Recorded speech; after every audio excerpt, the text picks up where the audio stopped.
The calm water rippled as Yates Keller cast his line into Lake Evergreen. A momentary escape from the stack of unpaid bills waiting at home and the constant worry that his construction job might not be enough to keep them afloat through winter.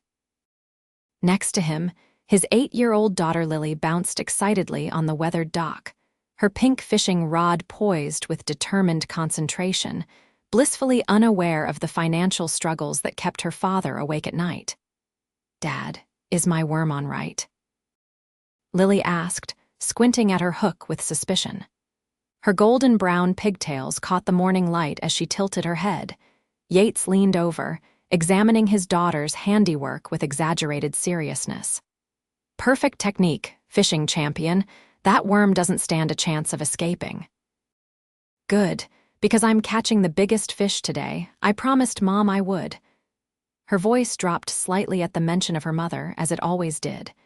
"She'd be proud of you," Yates said softly, ruffling Lily's hair. 2 years had passed since cancer took Sarah, but sometimes the grief felt as fresh as yesterday. Especially in moments like this, teaching Lily things Sarah should have been here to see. Their peaceful morning was interrupted by the sound of expensive tires crunching on the gravel parking area behind them. Yates didn't bother turning around. The lake had become increasingly popular with wealthy weekenders from the city, buying up lakefront property and building vacation homes that sat empty most of the year. Another reminder of the world he couldn't provide for Lily. "Excuse me," a woman's voice called from behind them.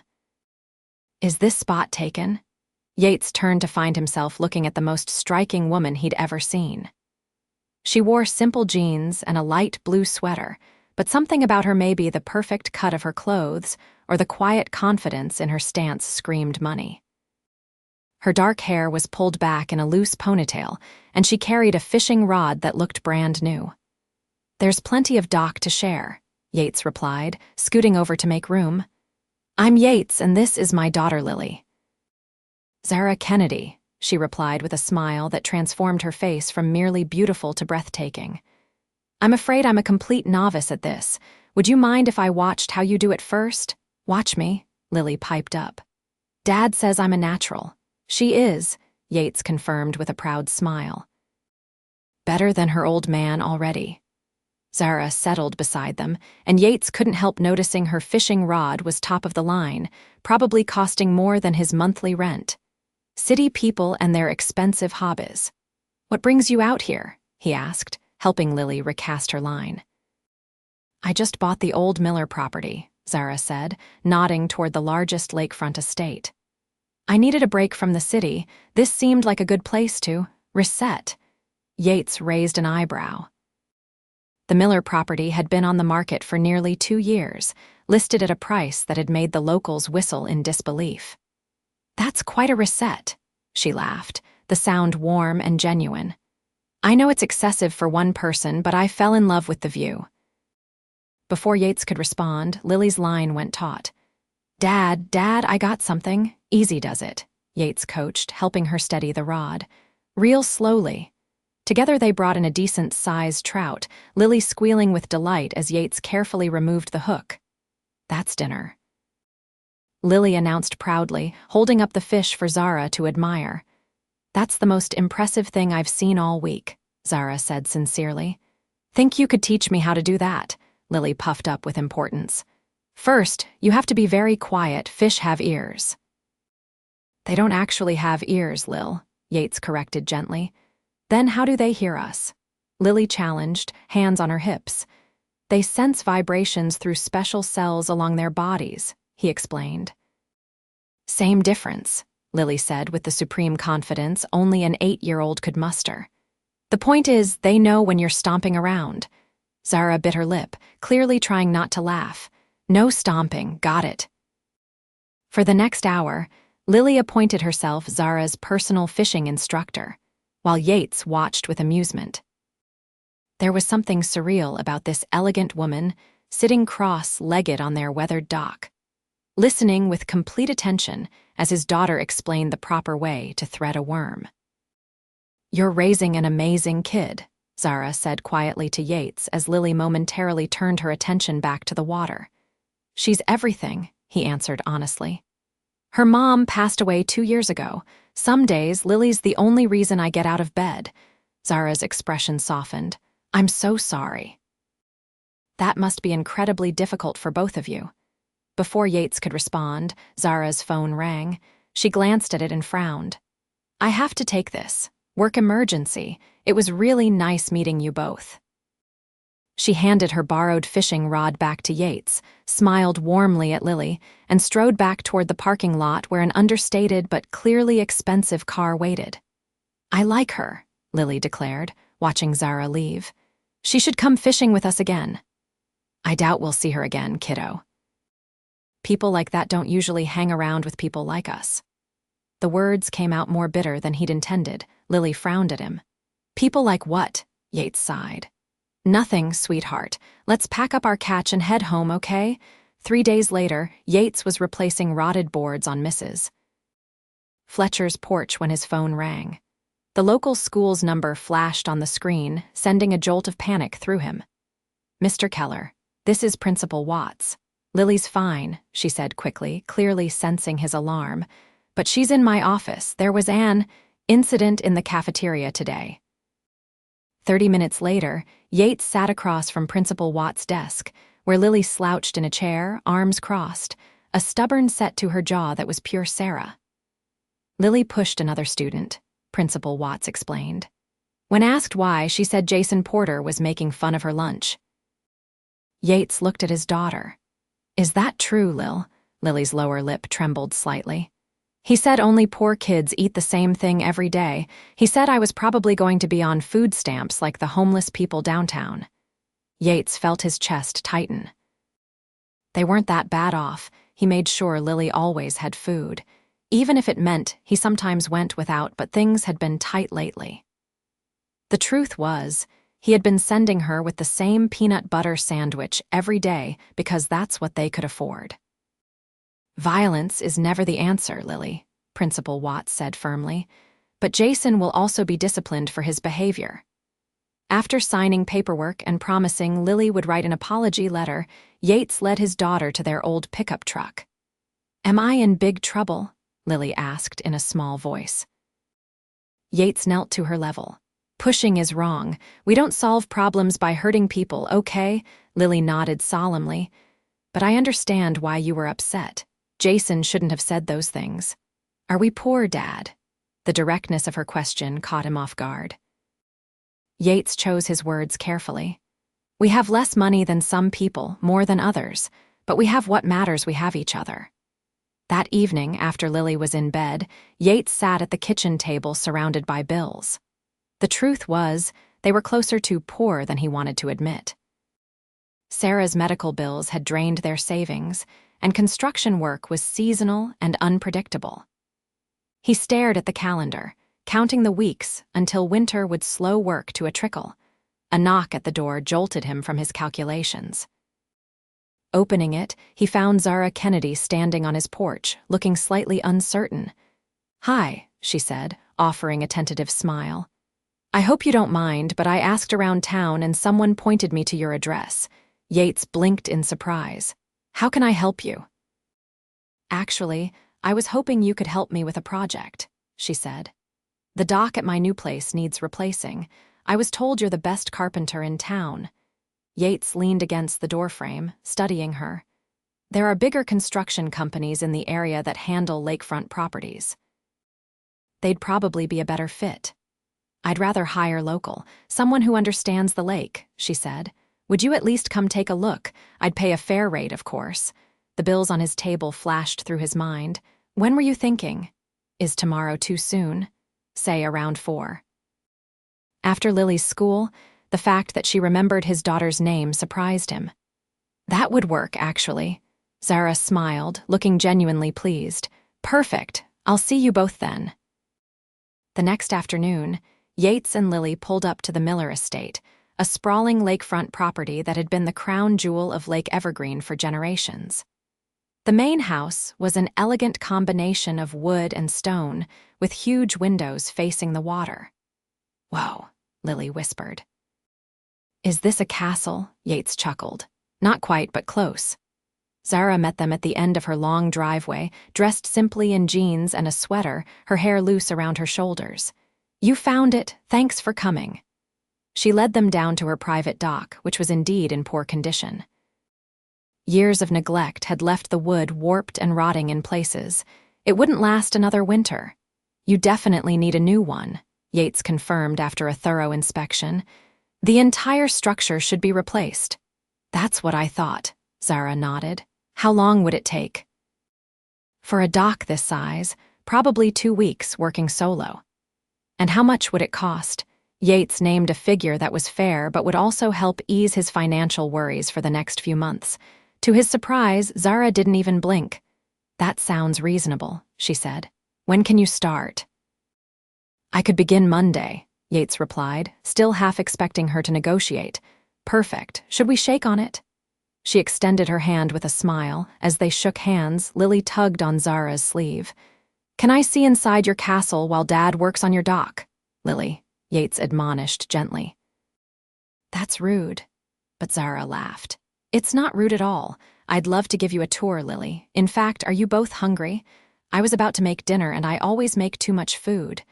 Before Yates could politely decline, Lily was already nodding enthusiastically. We're starving. Dad burned the grilled cheese again. Traitor, Yates muttered, but he was smiling. Inside, the house was surprisingly comfortable despite its grandeur. Zara led them to a kitchen that was clearly designed for someone who enjoyed cooking, with high-end appliances and a large island in the center. I hope pasta is okay, she said, pulling ingredients from a well-stocked pantry. Can I help? Lily asked eagerly.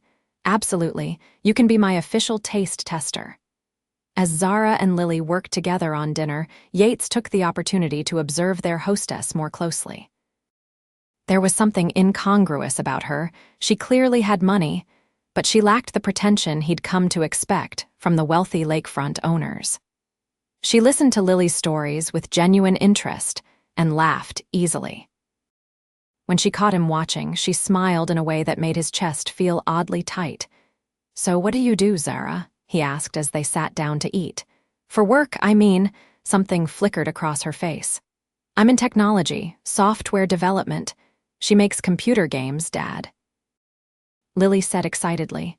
She told me while you were looking at the dock. Games? Really? Yates raised an eyebrow. Zara looked slightly embarrassed. Among other things, yes, my company develops various types of software. That sounds fascinating, Yates said sincerely. I can barely check my email without something going wrong. Zara laughed.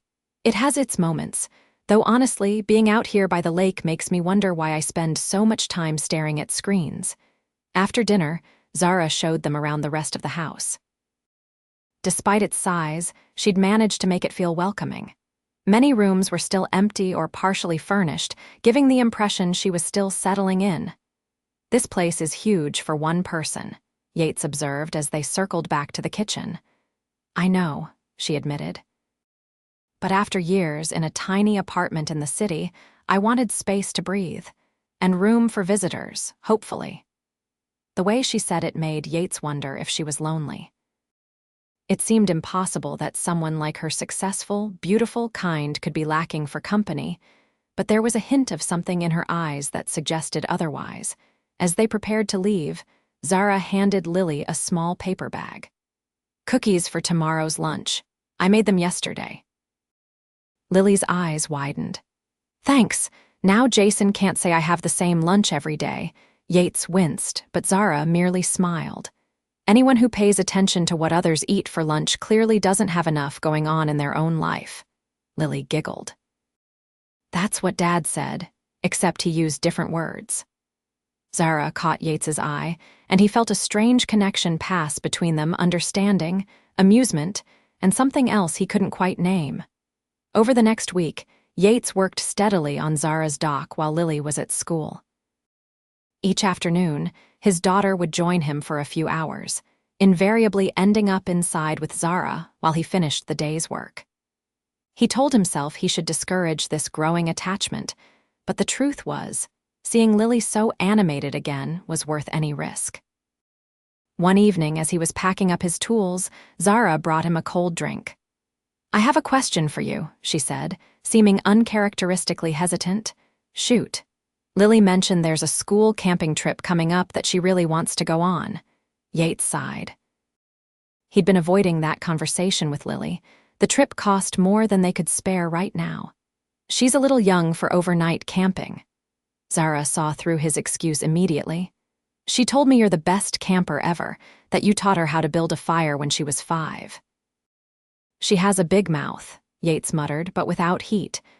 "I'd like to sponsor her for the trip," Zara said carefully, "as a thank you for all the fishing lessons." Pride stiffened Yates's spine. "We don't need charity." "It's not charity, it's a gift from a friend," Zara insisted. "Lily's a special kid.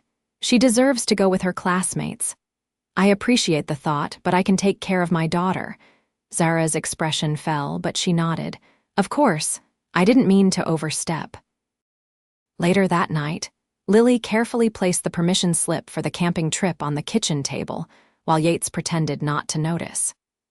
After she went to bed, he stared at the form, calculating and recalculating their budget until the numbers blurred before his eyes. The next day, he arrived at Zara's earlier than usual, determined to have a proper conversation with her. He found her on the patio, laptop open, clearly in the middle of a work call. "No, that's not acceptable," she was saying, her voice carrying an authority he hadn't heard before. "The deadline was clear, and our investors are expecting the merger to proceed on schedule."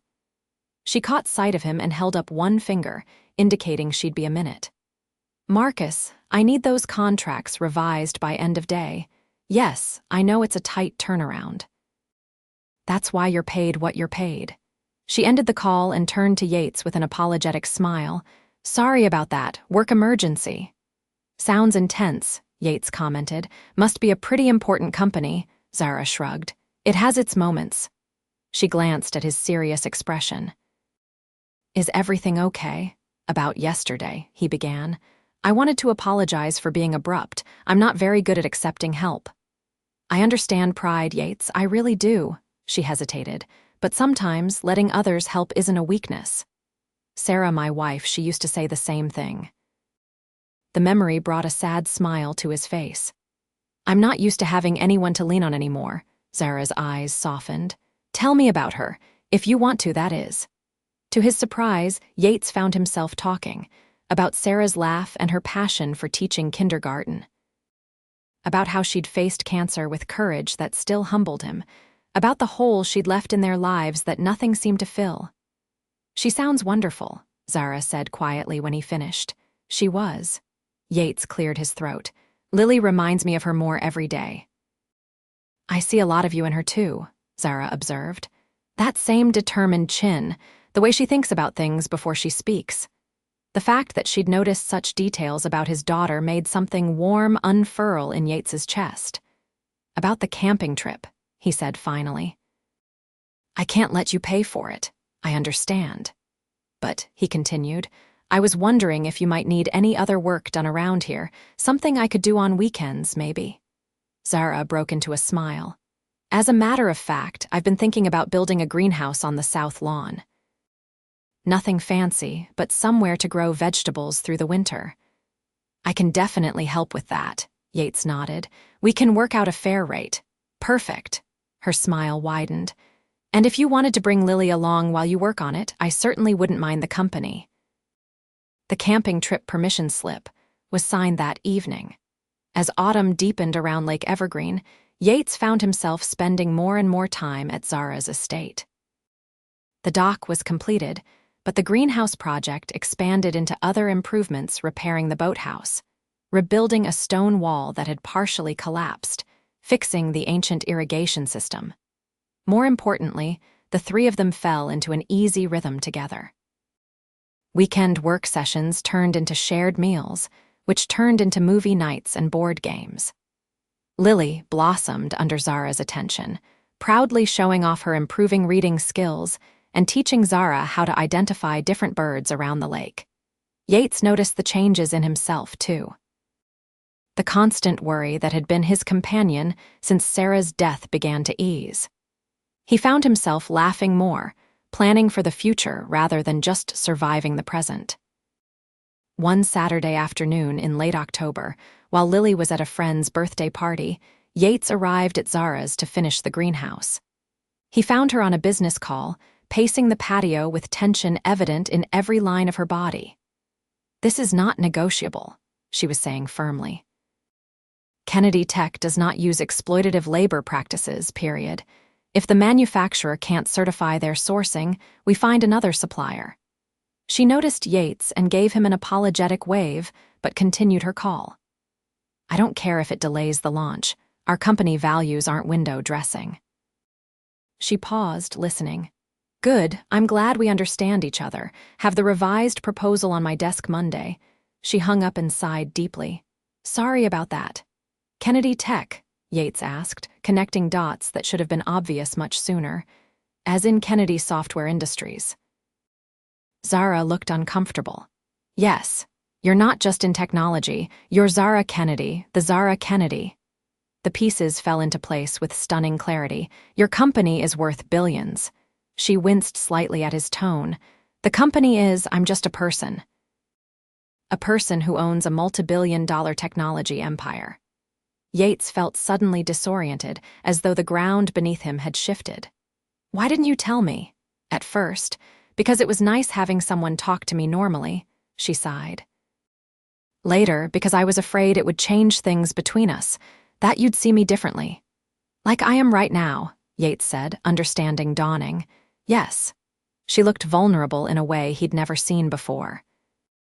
"When we met at the dock that day, you and Lily treated me like a person, not a balance sheet. Do you have any idea how rare that is in my life?" Yates tried to process this new information. So all this the dock repairs, the greenhouse, was it just charity? Poor local carpenter and his fatherless daughter? Of course not. Zara looked genuinely hurt. Everything needed fixing, and she hesitated. "I enjoy spending time with you both, more than I can say." The sincerity in her voice made Yates pause. "I need some time to think about this." Zara nodded, clearly trying to hide her disappointment. "I understand." All week, Yates wrestled with his feelings. Part of him felt deceived, even though Zara had never actually lied. Another part understood her desire for normalcy, for connections not colored by her wealth.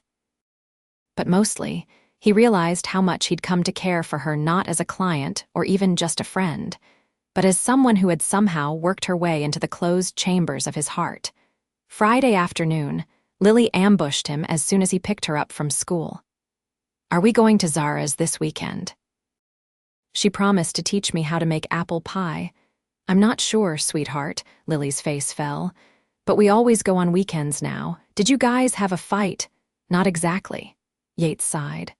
"I found out something about Zara that surprised me, that's all. Is it a bad thing?" Lily asked with the direct logic of childhood. "No," he admitted. "It's just different than I thought." "Mom always said people can surprise you in good ways if you let them," Lily said thoughtfully. The wisdom in her words, Sarah's words, hit Yates hard. What was he really upset about? That Zara hadn't announced her wealth, or that he felt somehow unworthy of her attention now that he knew. The next morning, he drove to Zara's estate with Lily bouncing excitedly beside him. They found Zara in the kitchen, surrounded by baking ingredients, looking both surprised and cautiously hopeful at their arrival. "We're here for pie lessons," Yates said simply. "If the offer still stands." The smile that illuminated her face was answer enough. While Lily washed her hands in preparation for baking, Yates pulled Zara aside. "I'm sorry for how I reacted," he said quietly. "You had every right to be upset," she replied. "I should have been honest with you from the start." "Maybe, but I understand why you weren't." He took a deep breath.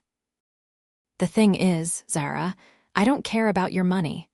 I care about the woman who sits on a dock with my daughter for hours listening to 8-year-old fishing wisdom. The woman who remembers how she likes her hot chocolate with 3 marshmallows. Exactly. The woman who makes me feel like maybe there's room in my life for more than just survival." Zara's eyes filled with tears. "That's all I've wanted for you to see me, not my bank account." "I see you," he assured her, taking her hand. "I've been seeing you all along." Their first kiss tasted like cinnamon and possibility, sweet and warm and promising. It was broken by the sound of Lily's delighted giggles. "Finally," she exclaimed, beaming at them. "I was wondering when you were going to figure it out." "Figure what out, smarty pants?" Yates asked, his arm still around Zara's waist.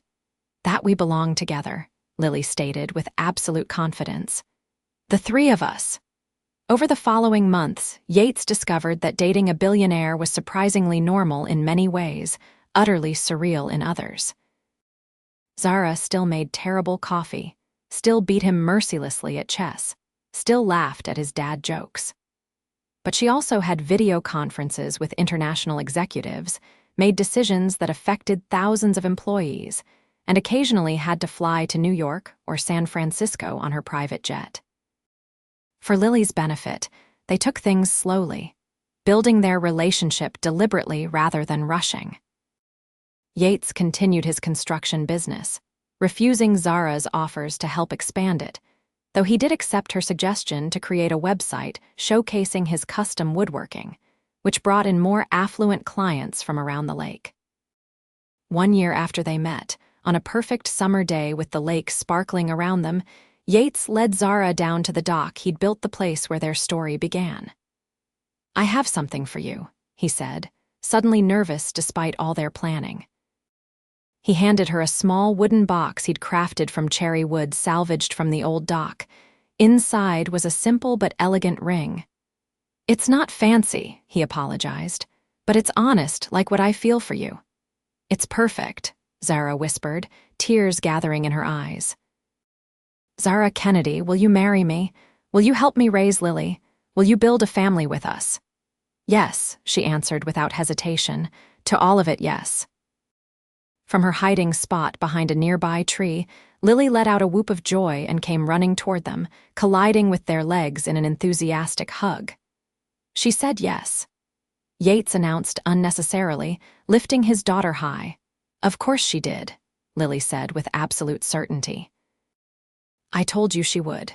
"You did," Yates acknowledged, setting her down. "You're pretty smart for a kid."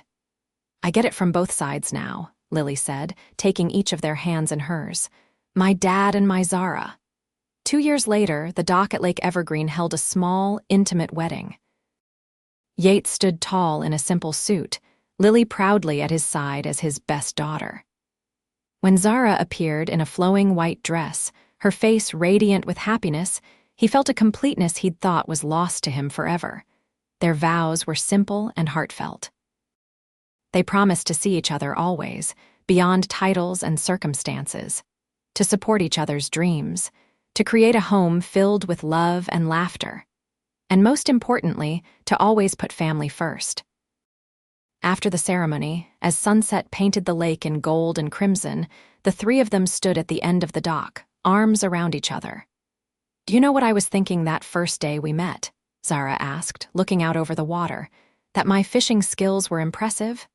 Yates teased. She laughed. "I was thinking that you two looked so complete together, a father and daughter who clearly adored each other. I remember wondering if there would ever be room in that circle for someone else." "There was always room," Lily said confidently. "We just didn't know we were waiting for you." Yates tightened his arm around his wife's shoulders. "The best things in life often come when you're not looking for them. Like finding a billionaire at the fishing dock," Zara suggested with a smile. "No," Yates said seriously. "Like finding the love of your life there." As darkness settled over Lake Evergreen, stars began to appear in the clear night sky. The dock that had once been just a place to fish had become the foundation of something much greater, a family forged not by circumstance or convenience, but by choice and love and the courage to see past appearances to the heart that beats beneath. And for Yates Keller, the struggling single father who had once measured success by how well he could keep the bills paid, success now meant something entirely different. It meant the joy in his daughter's laughter, the warmth in his wife's smile, and the knowledge that no matter what challenges life brought, they would face them together, not as a billionaire and a carpenter, but simply as a family who had found each other against all odds, at the edge of a lake, with fishing rods in hand and hearts open to possibility.